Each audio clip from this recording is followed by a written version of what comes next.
22 গজের দুনিয়ায় নেমে এসেছে শোকের ছায়া। শোকে ডুবলো গোটা ক্রিকেট বিশ্ব। চিরনিদ্রায় বিশ্বের কিংবদন্তি আম্পায়ার ডিকি বার্ড 92 বছরে পাড়ি দিলেন না ফেরার দেশে।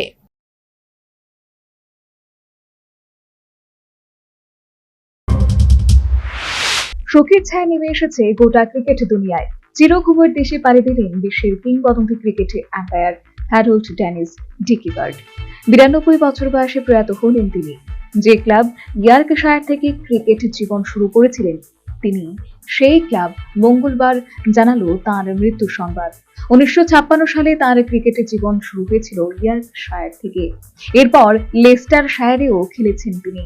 1973 সাল থেকে শুরু হয় তার আম্পায়ারিং জীবন। 31 বছরের ক্রিকেট জীবনে 66টি টেস্ট এবং 69টি একদিবসীয় ম্যাচ পরিচালনা করেছেন ডিকি বার্ড, যা ছিল ক্রিকেট দুনিয়ার ক্ষেত্রে বিশ্ব রেকর্ড।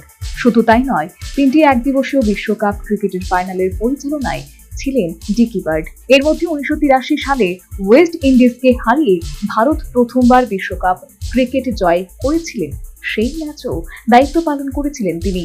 1996 সালে 22 গজ থেকে নিজেকে সরিয়ে রাখার সিদ্ধান্ত নেন। শুধু ক্রিকেট নয়, ফুটবলের ক্ষেত্রেও তার অগাধ দক্ষতা ছিল। তার এই প্রয়াণে শোকাহত গোটা ক্রিকেট দুনিয়া। ইয়র্কশায়ার কর্তৃপক্ষ এবং লেস্টারশায়ার কর্তৃপক্ষ তার মৃত্যুতে গভীর সমবেদনা জানিয়েছেন।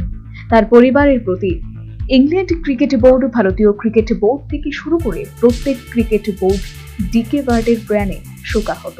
প্রত্যেকেই বলেছেন তার এই প্রয়াণ অপূরণীয় ক্ষতি হলো গোটা ক্রিকেট দুনিয়ায়। Bureau report, news vanguard.